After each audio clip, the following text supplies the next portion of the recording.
I'm at the White Butte trailhead. This is the 3,506 feet of elevation, top of North Dakota. When we get there, this is a beautiful trailhead given on private property, but there's like a permanent easement for the public. So unlike other private property, it'd be harder to take away the access to White Butte.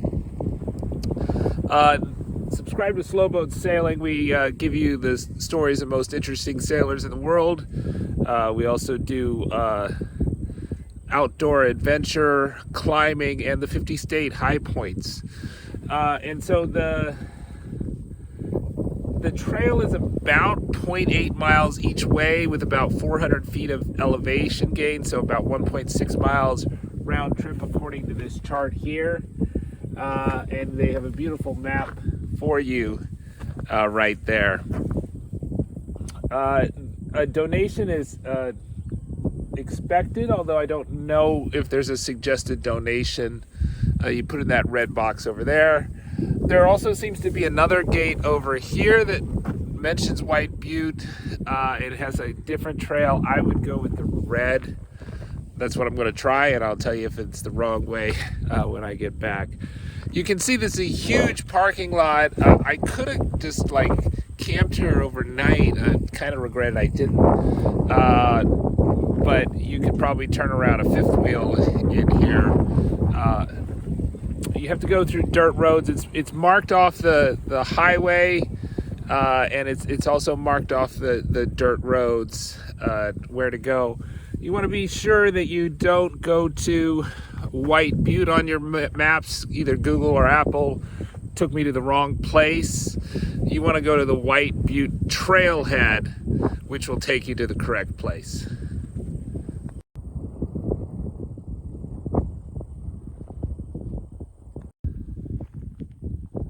All right, I'm here at White Butte. You can see the NGS marker behind me and the gunmetal box with the signage sheet.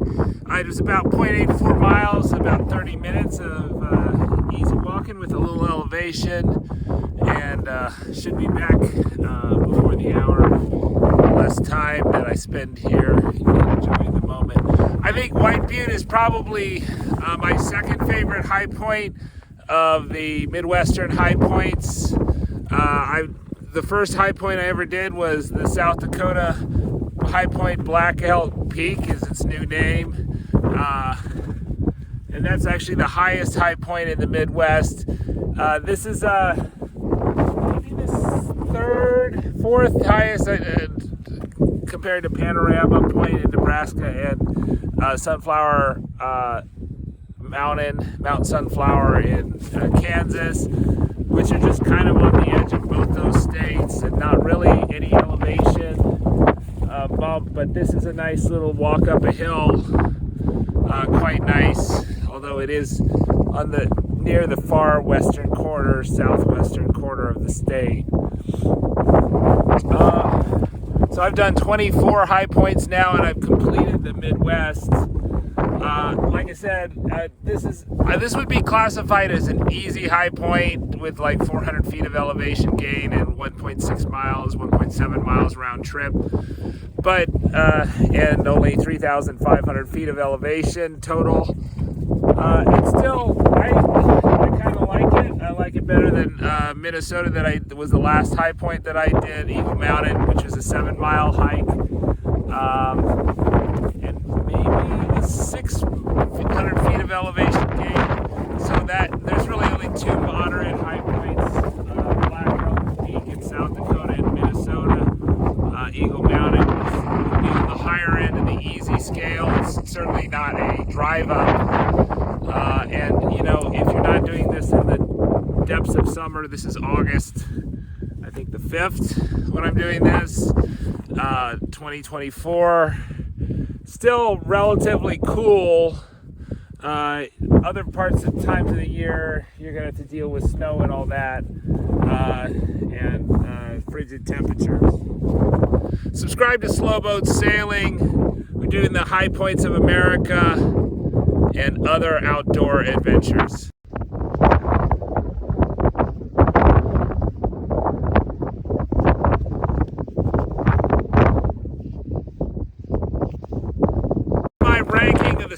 high points and my other analysis, statistical analysis of them, then you can check the links in the description.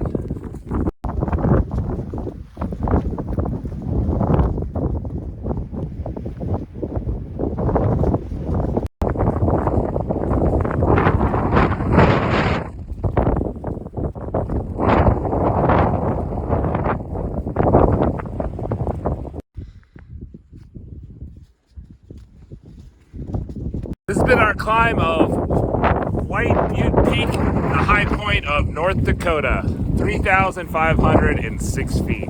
Subscribe.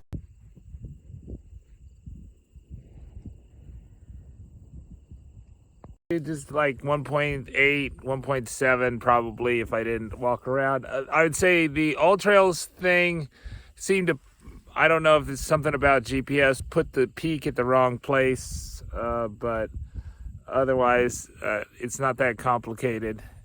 The thing you'd want to watch out for here, besides the weather, is rattlesnakes. But I didn't see any rattlesnakes, so seemed like it was more likely to get run into a cow, but it's a possibility. I mean, if I were a rattlesnake, I'd be sleeping right now because it's cold in this August day. Subscribe.